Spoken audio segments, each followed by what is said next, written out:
সম্মানিত ভাইয়েরা আমার, নবীজি আমার তায়েফের ময়দানে গিয়ে মার খেয়েছেন। কোরআনকে প্রতিষ্ঠিত করতে গিয়ে নবীজি আমার উহুদের ময়দানে মার খেয়েছেন। নবীজি এত কষ্ট করেছেন, তারপরেও কিন্তু নবীজি এত লাঞ্ছিত হওয়ার পরেও আমার নবীজি কিন্তু কোরআনের দাওয়াত দেওয়া কিন্তু ছেড়ে দেয় নাই। হাজারো ব্যথা বেদনার পরে ফিরে আসনি তুমি আপন ঘরে। হাজারো ব্যথা বেদনার পরে ফিরে আসনি তুমি আপন ঘরে। দিনের আলো তুমি ছড়িয়ে দিতে চলে গেলে মদিনায় মক্কা ছেড়ে। হে রাসূল তোমাকে ভুলি আমি কেমন করে। হে রাসূল তোমাকে ভুলি আমি কেমন করে। খেয়ে না খেয়ে দিন প্রচারের কাজে নিজেকে দিয়েছ বিলিয়ে। তায়েফের কাফেরেরা চিনল না এ আলো, দুষ্ট ছেলেদের পিছু দিল লেলিয়ে। পাথরের আঘাতে ক্ষত বিক্ষত হয়ে সারা শরীর রক্ত ঝরে। হে রাসূল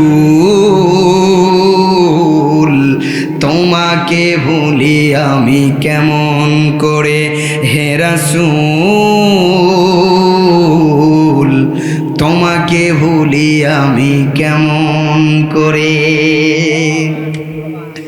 সম্মানিত ভাইয়েরা আমার, যেই নবীজি তায়েফের ময়দানে গিয়ে মার খাইলেন, এত কষ্ট নির্যাতন সহ্য করলেন, আম্মাজান আয়েশা রাদিয়াল্লাহু তাআলা আনহাকে জিজ্ঞাসা, আম্মাজান আয়েশা রাদিয়াল্লাহু তাআলা আনহা নবীজিকে ডেকে ডেকে বলতেছেন, ওগো নবীজি, উহুদের ময়দানের চাইতেও কি আপনি কোন ময়দানে বেশি মার খেয়েছেন, লাঞ্ছিত হয়েছেন, কোন ময়দানে বেশি কষ্ট পেয়েছেন?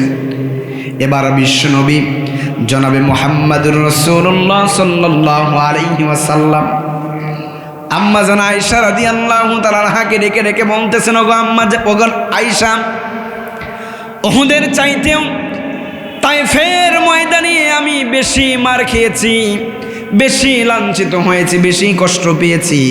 ওগো আয়েশা, আমার পুরো শরীর যে কালো দাগটা হয়ে গিয়েছে, এই দাগটা আমি কখনো ভুলতে পারবো না। বিশ্বনবী জনাবে মুহাম্মদ রাসূলুল্লাহ সাল্লাল্লাহু আলাইহি ওয়াসাল্লাম পৃথিবীর সেরা মানুষ ছিলেন তিনি, পৃথিবীর শ্রেষ্ঠ মানুষ ছিলেন তিনি, পৃথিবীর দামি মানুষ ছিলেন তিনি। আজকে যে মোবাইলগুলো আমাদের মাঝে আবিষ্কার হয়েছে, মোবাইলগুলো আবিষ্কার করেছেন কে বলেন তো? ইহুদি খ্রিস্টানগুলো এই মোবাইলগুলো আবিষ্কার করেছেন। আজকে যেই নেটগুলো আমরা চালাই, আজকে যে গুগলগুলো আমরা চালাই, এই পুরো গুগলের নিয়ন্ত্রণ করে পৃথিবীর ইহুদি খ্রিস্টানরা। পুরো গুগলটা নিয়ন্ত্রণ করে তারা। তারপরেও আপনি আজকে বাড়িতে গিয়ে গুগলে সার্চ করবেন পৃথিবীর সবচাইতে শ্রেষ্ঠ মানুষকে। আজকের মোবাইলের গুগল অ্যাপগুলো বলে পৃথিবীর শ্রেষ্ঠ মানুষ হলো রাহমাতুল লিল আলামিন বিশ্ব নবী জনাবে মুহাম্মদ রাসূলুল্লাহ সাল্লাল্লাহু আলাইহি ওয়াসাল্লাম।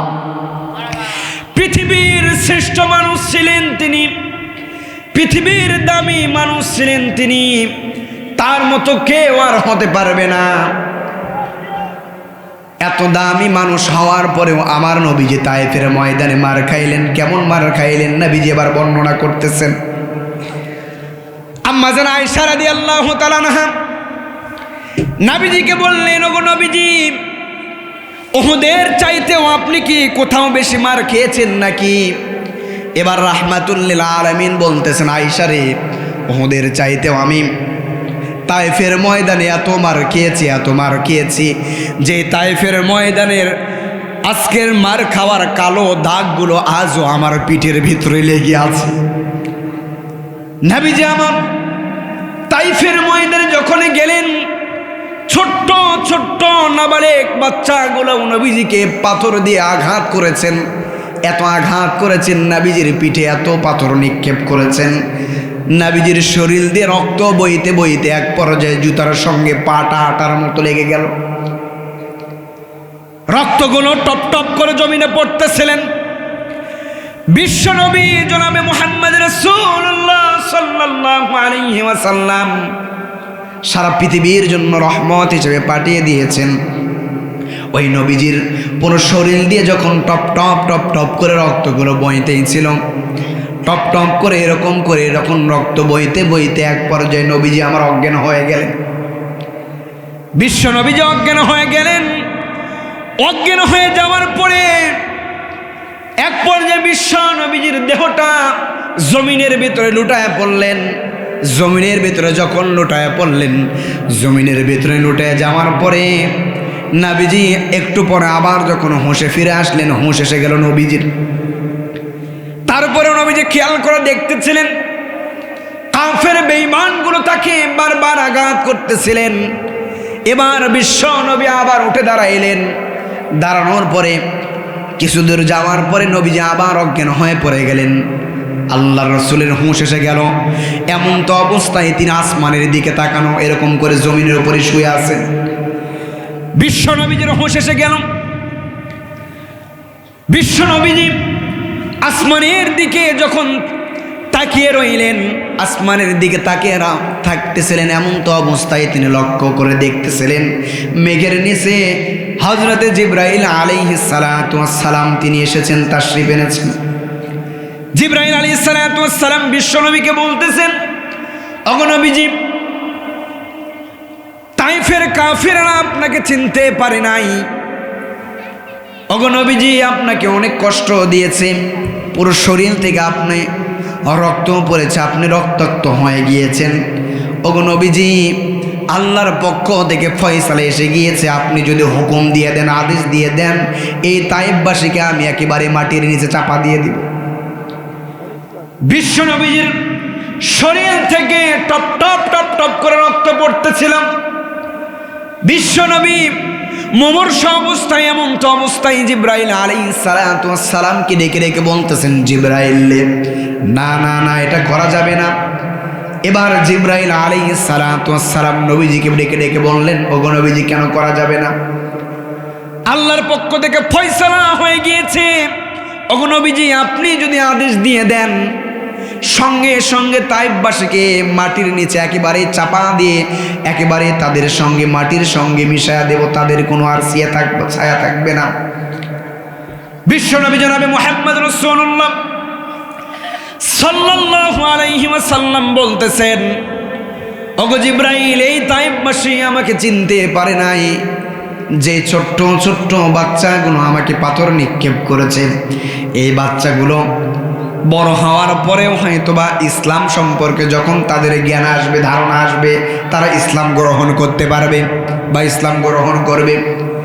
তারা যদি নাও করে, তাদের পরের জন্মে যারা আসবে তাদের ভিতর থেকে কেউ ইসলাম গ্রহণ করবে, তাদের ভিতর থেকে ইসলাম কেউ গ্রহণ করার পরে ইসলামের দাওয়াত মানুষদের মাঝে পৌঁছায় দেবে। এবার বিশ্ব নবী জনাবে মুহাম্মদ রাসূলুল্লাহ সাল্লাল্লাহু আলাইহি ওয়াসাল্লাম জিবরাইল আলাইহিস সালাতু ওয়াস সালামকে বলতেছেন, ওগো জিবরাইল, তাদেরকে তোমার ধ্বংস করা যাবে না। এরা যদি আমাকে না চেনে, এরা যদি আমাকে না বুঝে, পরের জন্মে যারা আসবে তারা আমাকে ঠিকই চিনতে পারবে। বিশ্ব নবীজির এত দয়া ছিল, উম্মতদের জন্য এত মায়া আমার নবীজির ভিতরে ছিলেন, এত মায়া আমার নবীজির ভিতরে ছিলেন উম্মতদের জন্য। সম্মানিত ভাইরা আমার, যে নবীজি এত ভালোবাসা দেখিয়েছেন, ওই নবীজিকে আমাদের ভালোবাসার দরকার আছে না নাই? রাহমাতুল লিল আলামিন, যাকে সারা দুনিয়ার রহমত হিসেবে আল্লাহ পাক রব্বুল আলামিন পাঠিয়ে দিয়েছেন। আল্লাহ পাক রব্বুল আলামিন কোরআনুল কারীমের ভিতরে কত সুন্দর করে ইরশাদ করেন ওয়ামা আরসালনাকা ইল্লা রাহমাতাল লিল আলামিন। সারা পৃথিবীর জন্য বিশ্বনবী জনাবে মুহাম্মদ রাসূলুল্লাহ সাল্লাল্লাহু আলাইহি ওয়াসাল্লামকে আল্লাহ পাক রব্বুল আলামিন রহমত হিসেবে পাঠিয়ে দিয়েছেন। যে নবীকে রহমত হিসেবে পাঠিয়ে দিলেন ওই নবীর অনুসরণ করার আমাদের দরকার আছে না নাই? কথা বলেন আছে না নাই? যেহেতু নবীজি বলেছেন যতক্ষণ পর্যন্ত নিজের চাইতে, নিজের মা বাবার চাইতে, সন্তানের চাইতে আমি নবীজিকে যতক্ষণ পর্যন্ত তুমি ভালোবাসতে না পারবা ততক্ষণ পর্যন্ত তোমরা জান্নাতের ঘ্রাণও পাইবা না। বিশ্ব নবীর ভালোবাসা পেয়ে সাহাবা আজমাইনগুলো নবীজির ভালোবাসা পেয়ে সব কিছু ভুলে গিয়েছেন, সব কিছু উৎসর্গ করে দিয়েছেন। ঠিক তেমনি একজন ছিল নবীজির পালক পুত্র যায়েদ। এই যায়েদ রাদিয়াল্লাহু তাআলা আনহু, তার বাবা ছিল হারিসা। তার বাবা একজন ছিল খ্রিস্টান ধর্মের একজন বিশ্বাসী। যায়েদ রাদিয়াল্লাহু তাআলা আনহু কোলের শিশু। যায়েদ রাদিয়াল্লাহু তাআলা আনহু তার মা যায়েদকে নিয়ে কোনো এক জায়গায় সফরে যখন বের হয়ে গেলেন, বের হওয়ার সময় তৎকালীন সময়ে আরবের ভেতরে, মরুভূমির ভেতরে ডাকাত দলগুলো কাউকে একাই পেরে সব কিছু লুটপাট করে নিত। ছোট ছোট বাচ্চা যদি ছিল তাদেরকেও তারা কিডন্যাপ করে নিয়ে যেত। ওই সময় সেইগুলো নিয়ে গিয়ে বাজারে বিক্রি করে দিত। সেই ছোট্ট যায়েদ, কোলের শিশু যায়েদ, মা সঙ্গে এরকম করে ভ্রমণে যখন বের হয়ে গেলেন, পথের ভেতরে একদল ডাকাত দল তাদেরকে আটক করে ফেললেন। আটক করে ফেলার পরে যায়েদ রাদিয়াল্লাহু তাআলা আনহু মায়ের থেকে সব কিছু ছিনিয়ে নিলেন। শুধু সব কিছুই নয়, প্রাণীর সন্তান যায়েদ রাদিয়াল্লাহু তাআলা আনহুকে ডাকাত দলগুলো নিয়ে গিয়ে বাজারে বিক্রি করলেন। বাজারে যার কাছে বিক্রি করেছিলেন সেই লোকটার নাম ছিল হাকিম। হাকিম নামে লোকটির কাছে বিক্রি করেছিলেন। যায়েদ রাদিয়াল্লাহু তাআলা আনহু মায়ের কাছ থেকে ছিনিয়ে নিয়ে গিয়ে যায়েদকে বাজারে বিক্রি করলেন হাকিম লোকটির কাছে। এই হাকিম লোকটি ছিলেন খাদিজাতুল কুবরা রাদিয়াল্লাহু তাআলা আনহা। তার খালাতো ভাই, তার ভাগ্নে ছিলেন, অর্থাৎ খাদিজাতুল কুবরা রাদিয়াল্লাহু তাআলা আনহা তার খালা ছিলেন। ছোট্ট যায়েদকে বাজার থেকে ক্রয় করে নিয়ে তার খালার কাজের জন্য নিযুক্ত করে দেওয়া হলো। ছোট্ট যায়েদ খাদিজাতুল কুবরা রাদিয়াল্লাহু তাআলা আনহার খেদমত করতেছিলেন। খেদমত করতে করতে এক পর্যায়ে আমরা সবাই জানি খাদিজাতুল কুবরা রাদিয়াল্লাহু তাআলা আনহার বিবাহ হয়ে গেল বিশ্বনবীর সঙ্গে।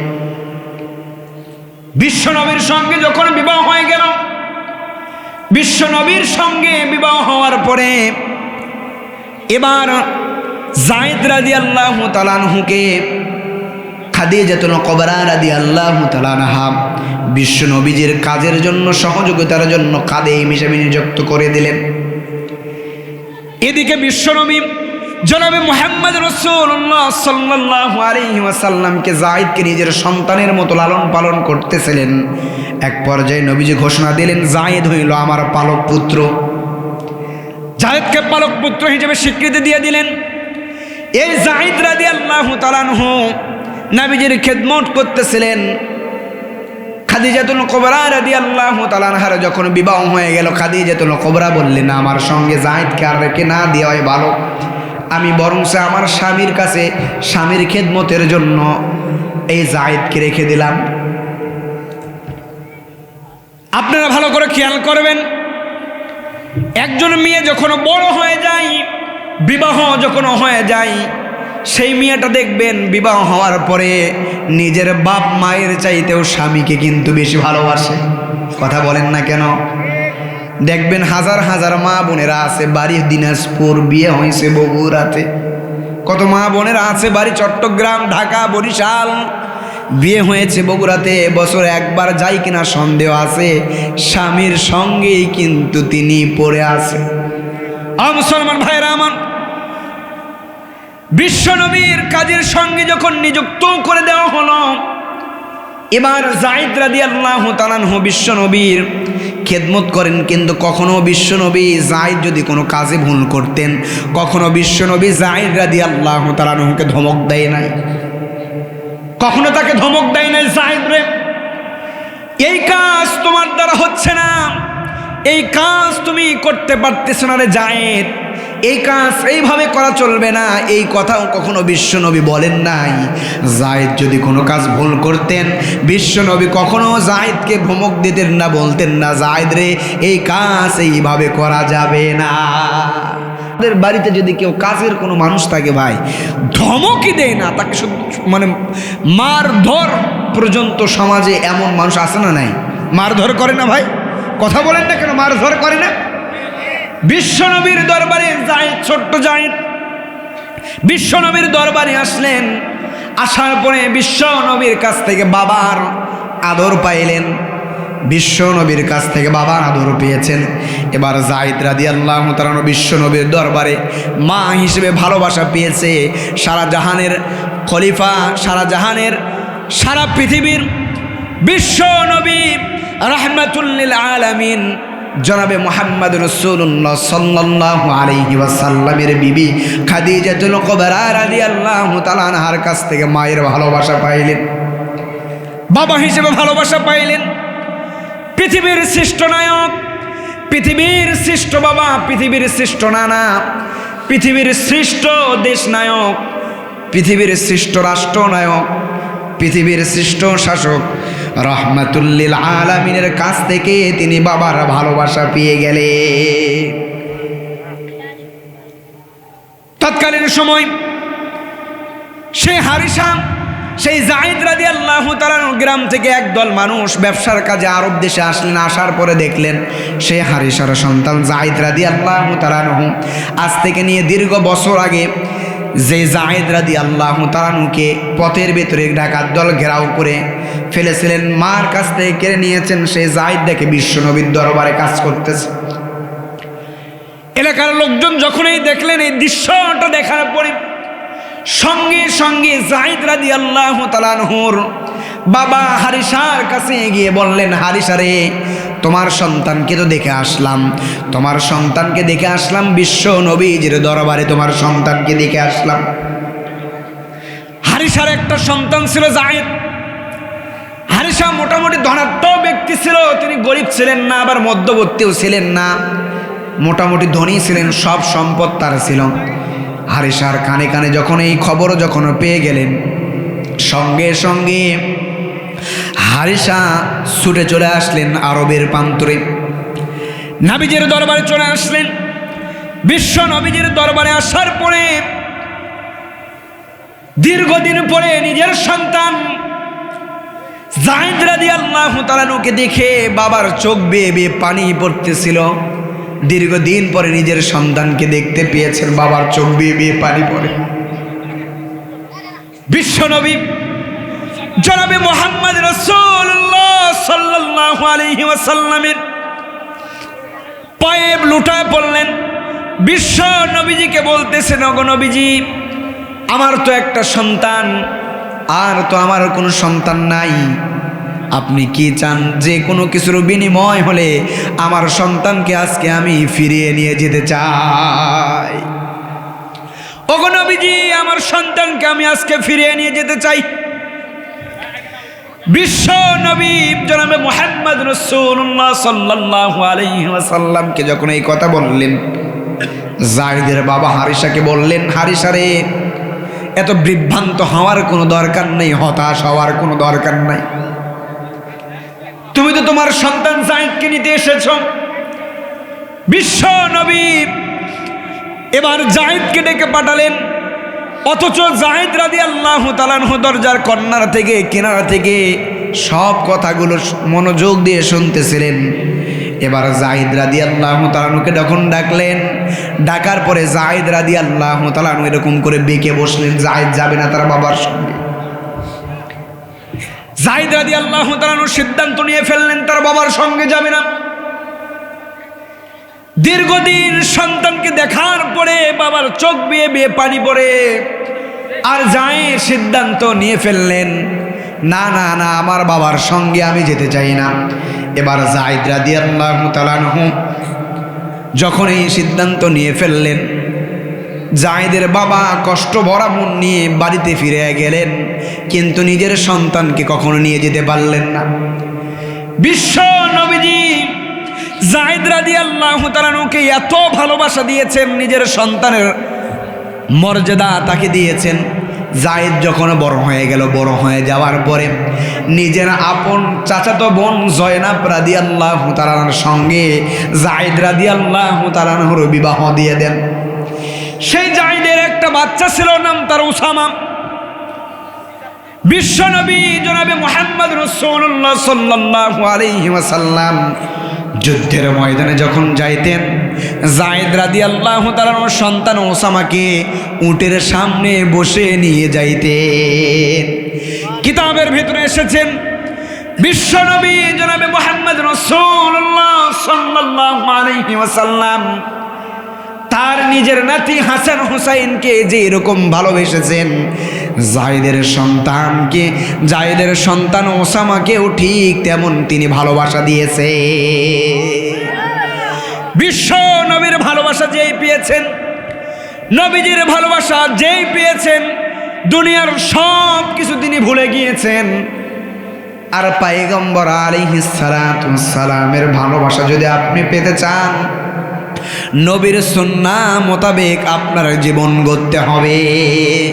নবীজির সুন্নাহ মোতাবেক যদি আপনি জীবন গড়তে পারেন, ও ভাইরা আমার, নবীজির সুন্নাহ মোতাবেক যদি আপনার জীবন গড়তে পারেন, আপনার ইহকালেও শান্তি। আর আমরা শুনেছি, যার সঙ্গে যার মহাব্বত, তার সঙ্গে তার কিয়ামত। নবীজিকে আপনি ভালোবাসবেন, নবীজির সঙ্গে আপনার হাসর নাসর হবে। বিশ্ব নবীজির সঙ্গে যদি আপনার হাসর নাসর হয়ে যায়, তাহলে কি আমাদের আর কোনো কিছুর দরকার আছে নাকি? কথা বলেন, আছে নাকি? বিশ্ব নবীজির ভালোবাসা যে পেয়েছেন, পৃথিবীর মায়া মহাব্বত সব কিছু তিনি ভুলে গিয়েছেন। এই জন্য বিশ্ব নবীজির ভালোবাসা পাওয়ার আমাদের দরকার আছে না নাই? কথা বলেন, আছে না নাই? মুসলমান ভাইয়েরা আমার, নবীজির ভালোবাসা পেয়েছেন একটা খেজুর গাছ। নবীজির ভালোবাসা পেয়ে খেজুর গাছ কান্না করেছেন। সেই উস্তুনে হান্নানা নামক খেজুর গাছটি সঙ্গে আমার নবীজি হেলান দিয়ে খুতবা দিতেন। নবীজি আমার খুতবা দিয়ে হেলান দিয়ে, খেজুর গাছের সঙ্গে হেলান দিয়ে খুতবা দেয়। সেই খেজুর গাছকে যখন সরিয়ে ফেলে নতুন মেম্বার দেওয়া হয়, দেখে হাউমাউ করে কান্নার আওয়াজ আসতেছে। সাহাবাজ মাইন চতুর্দিকে লক্ষ্য করে দেখলেন, কোথায় থেকে কান্নার আওয়াজ আসে। লক্ষ্য করে দেখলেন খেজুর গাছ কান্না করে। বিশ্ব নবীজি খেজুর গাছকে বললেন, খেজুর গাছ রে, কেন এরকম করে তুমি কান্নাকাটি করতেছো? বিশ্ব নবীজি এই কথা যখন বললেন, খেজুর গাছ বললেন, ওগো নবীজি, যতদিন পর্যন্ত আমি খেজুর গাছের সঙ্গে হেলাম দিয়ে আপনি খুতবা দিয়েছেন, ততদিন পর্যন্ত আমি খেজুর গাছ বড় দামি ছিলাম। আজকে আপনি আমাকে ভুলে গিয়েছেন, পুরাতন হয়ে গিয়েছি বলে আমাকে আপনি ছুঁড়ে ফেললেন। ওগো নবীজি, আমাকে এরকম করে আপনি ছুঁড়ে ফেললেন, আমি এটা সহ্য করতে পারতেছি না। নবীজি খেজুর গাছকে মানুষের মতো দাফন কাফন করে কবরস্থ করলেন। নবীজির ভালোবাসা যে পেয়েছেন, সেই ইহকালেও শান্তি হয়েছে, পরকালের জগতে তার চিরশান্তি জান্নাত পেয়ে যাবে। নবীজি যখন নবীজির যখন শরীরগুলো ঘেমে ঘেমে যখন টপ টপ করে নবীজির শরীর থেকে যখন ঘামগুলো পড়তেন, সাহাবাজ মাইনগুলো এই ঘামগুলো আতর হিসেবে ব্যবহার করেছেন। ও মুসলমান ভাইয়েরা আমার নবীজি পুরো নূর ছিল, পুরো নূর। আমার নবীজি পুরো সারা দুনিয়ার রহমত হিসেবে আমার নবীজি ছিলেন মানুষের জন্য একটা নিয়ামত। রহমতে আলম নবী নূরে মুজাসসাম। আমার সঙ্গে গাইতে পারবেন? কথা বলেন, নবীর ভালোবাসায় গাইতে পারবেন? আপনাদের সম্মানিত খতিব সাহিত্য শিল্পী আপনাদেরকে গজল শোনায়। কথা বলেন, গজল শোনায়? গজলের ভিতরে ভাই অন্য একটা মজা আছে, কথা কর না কে? শিল্পীরা যখন গজল গায় ভাই শুনতেই মন চায়। আমি তো শিল্পী না, কিন্তু ওয়াজের তালে তালে দুই একটা গাইতে হয়।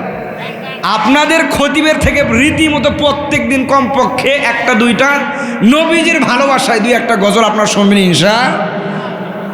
রহমতে আলম নবী নূরে মুজাসসাম, সাহাবীরা তোর বানাই ওই নবীজির গাম। আমার সঙ্গে সবাই বলেন, রহমতে আলম নবী নূরে মুজাসসাম, সাহাবীরা তোর বানাই ওই নবীজির গাম। চিনো জানো চিনো মানো জানো কেমন আমার নবীজি, যাহার পাগল চন্দ্র সূর্য তারকারাজি। হায় হায়, যাহার পাগল চন্দ্র সূর্য তারকারাজি। আরো শুনবানি সুন্দর কাহিনী, আরো শুনবানি সুন্দর কাহিনী, জান্নাতের ওই রুমে রুমে লেখা নবীর নাম বলো না, জান্নাতের ওই রুমে রুমে লেখা নবীর নাম। রহমতে আলম নবী নূরে মুজাসসাম, সাহাবীরা আতর বানাই ওই নবীজির গাম, সাহাবীরা আতর বানাই ওই নবীজির গাম। চেনো মানো জানো কেমন আমার নবীজি, যাহার পাগল চন্দ্র সূর্য তারকারাজি, যাহার পাগল চন্দ্র সূর্য তারকারাজি। হায় হায়, যাহার পাগল চন্দ্র সূর্য তারকারাজি। আরো শুনবানি সুন্দর কাহিনী, আরো শুনবানি সুন্দর কাহিনী, জান্নাতের ওই রুমে রুমে লেখা নবীর নাম বলো না, জান্নাতের ওই রুমে রুমে লেখা নবীর নাম। উস্তুনে হান্নানা একটি খেজুর গাছের নাম, যাকে ধরে খুতবা দিতেন রাসূল আকরাম। উস্তুনে হান্নানা একটি খেজুর গাছের নাম, যাকে ধরে খুতবা দিতেন রাসূল আকরাম। গাছটি নবীর বিরহে কাঁদিতে রহে, গাছটি নবীর বিরহে কাঁদিতে রহে। হতবাগ হয়ে দেখে যত সাহাবায়ে কেরাম বলো না, রহমতে আলম নূরে মুজাসসাম, রহমতে আলম নবী নূরে মুজাসসাম, সাহাবীরা আতর বানাই ওই নবীজির গাম বলো না। পয়গম্বর আলাইহিস সালাতু ওয়াস সালামের ভালোবাসা যে পেয়েছেন, পৃথিবীর সব মায়া মোহাব্বত গুলো ভুলে গিয়েছেন। এই জন্য বিশ্ব নবীজির মহাব্বত ভালোবাসা আমাদের পাওয়ার দরকার আছে না নাই?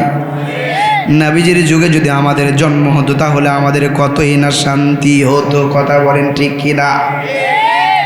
নবীজির যুগে কত মানুষদের জন্মগ্রহণ হয়েছে, হাজার হাজার কাফের বেঈমানদের জন্মগ্রহণ করেছেন। যেই নবীজির চেহারার দিকে একবার তাকাইলে সেই চোখের জন্য জাহান্নামের আগুন হারাম হয়ে যেত। বিশ্ব নবীজিকে যে চোখ দিয়ে বিশ্ব নবীজিকে একবার দেখেছে, কাফের হোক বেঈমান হোক, পুরো শরীরের সব কিছু জাহান্নামের আগুনে পুড়ে ছাই হয়ে যাবে।